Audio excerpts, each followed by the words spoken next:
I would like to begin by asking a quick question, and I would love for you to participate.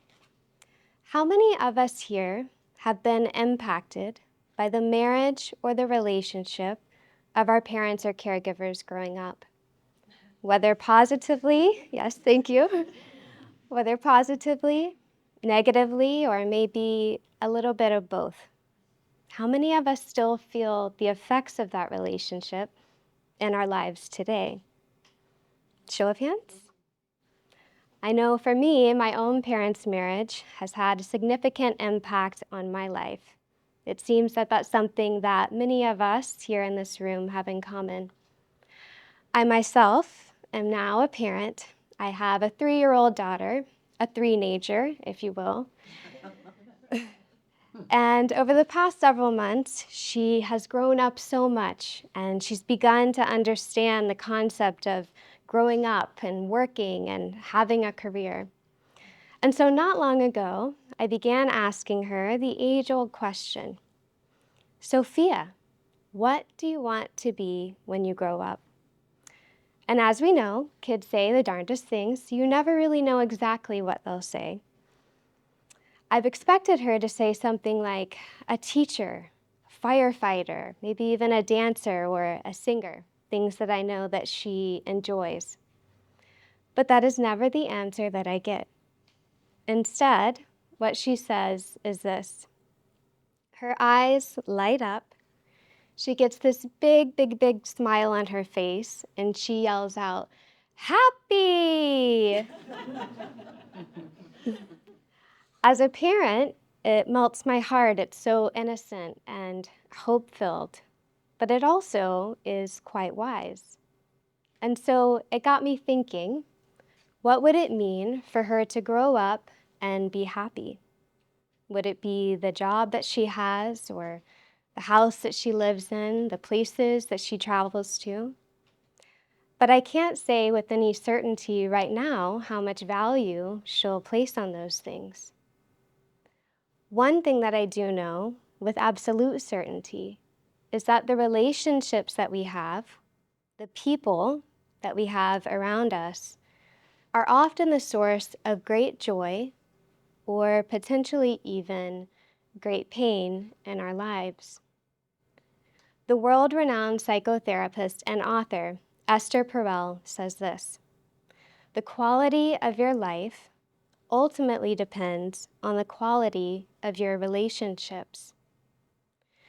There's so much truth to that. It's something that is universal. In particular, our most intimate relationships, like marriage, contribute significantly to our overall well-being. In fact, not just our well-being, but the well-being of our children and those around us. The thing that I have come to learn about marriage, both professionally and personally, is that marriage isn't just about two people. Marriage is also about the influence of the marriages that came before us and the influence that we will leave on the marriages that come after us. Generational patterns of long-held relationship beliefs and relationship behaviors are often passed down from generation to generation. Research by Dr. Rand Conger, a professor and a family studies expert, found that children who grew up witnessing healthy relationship behaviors, such as emotional support, effective conflict resolution, and affection, were much more likely to replicate those dynamics in their own marriage. On the flip side, children who grew up witnessing negative or hostile marital interactions were more likely to repeat those patterns. In other words, every marriage leaves a legacy. At some point, we all find ourselves in the position of deciding what to do with the legacy that was passed down to us. Do we repeat it? Do we change it? Do we maybe put an end to it? Whatever it is that you decide, the truth is this. Creating a healthy marriage legacy is the most powerful way to heal the relationships of past generations while also positively influencing the relationships of future generations. I don't know each of your individual stories here. We all come from different families and backgrounds and experiences. But generally, when it comes to creating a marriage legacy, you're in one of two positions. The first is that you're in the position to set the foundation. Maybe you are single, dating, engaged, or in the early years of marriage, and you have the opportunity to start fresh and to determine the path for your legacy. But maybe you're here today and you're feeling a bit worried that maybe you have already set a foundation for a more unhealthy legacy. Maybe your marriage has struggled in the past, or right now you know it's not where you would like for it to be. Maybe you found yourself repeating those same unhealthy patterns that you saw in your own parents' marriage. Or maybe you're listening today and your marriage has already ended. The good news is that it's never too late to repair and to encourage healthy relationships for your children. One of the most powerful things that we can model for our children is how to take accountability, how to heal, and how to grow. Whether that's in your marriage right now, in your co-parenting relationship, or even if your children are already adults. By sharing your stories with them, whether it's about your mistakes or your lessons, you help give them the opportunity to determine the path for their legacy going forward. So when I think about my daughter and how I would like to give her the best possible chance to experience happy, healthy relationships, and maybe even a marriage one day, how do I do that? I am a premarital counselor, so of course I could teach her. And while that does have value, I also know it's not what will have the most direct impact on her personally. What will have the biggest impact is the marriage that is modeled for her by myself and her father. This is an immense responsibility and a challenge because there is no such thing as a perfect marriage. My husband is here with us today, and I'm sure he would very quickly tell you, I am not a perfect spouse. But despite my flaws, when it comes to the issues and the challenges in our marriage, I begin to take those very seriously when I think about the legacy we're passing down to our daughter. Her perception of our marriage will often become her relationship reality. It forms her expectations, the way that she will care for others, and the way that she'll cope with relationship challenges. One of my biggest fears as a parent is negatively impacting her perspective on relationships, when relationships will become so integral to the quality of her life. But this is also a great source of motivation for me as a human to change, to grow, and to overcome those challenges. What I have to remember is that we're not aiming for a perfect marriage. We're aiming for a healthy marriage. So if we want to create a healthy marriage legacy, where do we start? What are some of the tangible things that we can do? The first thing to know is that awareness allows for intention.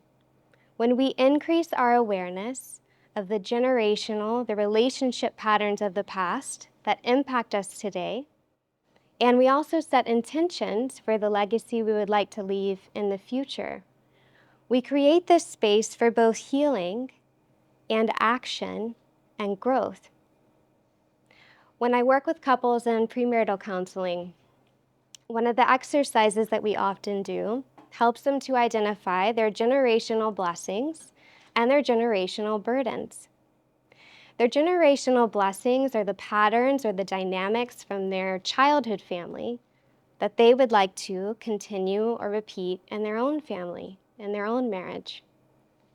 Their generational burdens may be the patterns or dynamics from their childhood family they would like to change or discontinue in their own marriage. A generational blessing may be that their parents were very loving and affectionate with one another growing up. A generational burden could be that issues were swept under the rug and there was no sense of emotional expression within the family.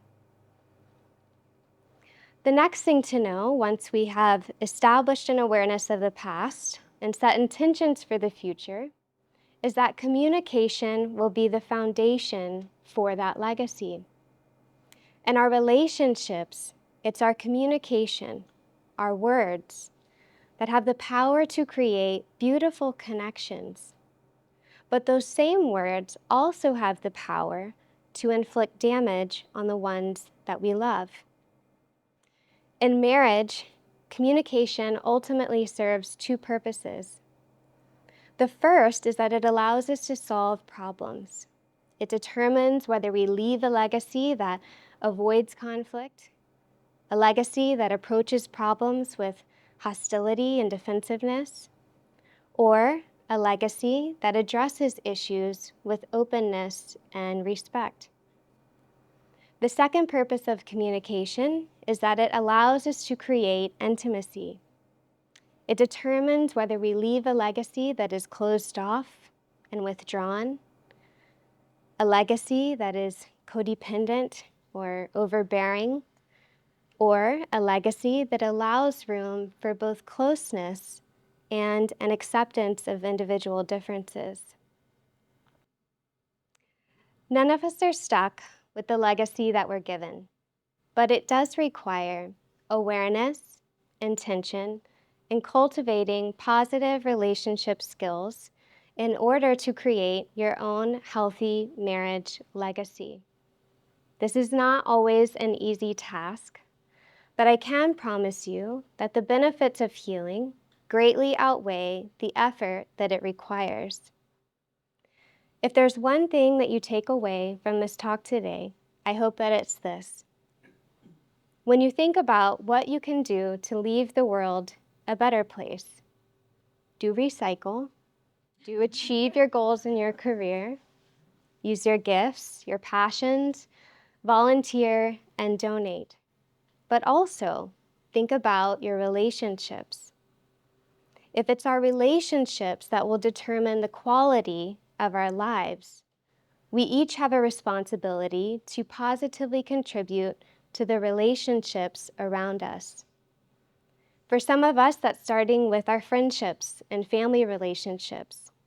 For others, maybe we're in a position right now to model a healthy marriage legacy.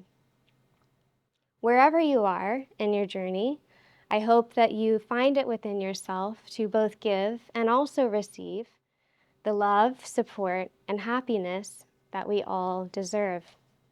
Just as many of us raised our hands at the beginning of this talk, acknowledging the ways in which the relationships we've witnessed have shaped us, we now have an opportunity to be intentional about the legacy that we leave behind. Thank you.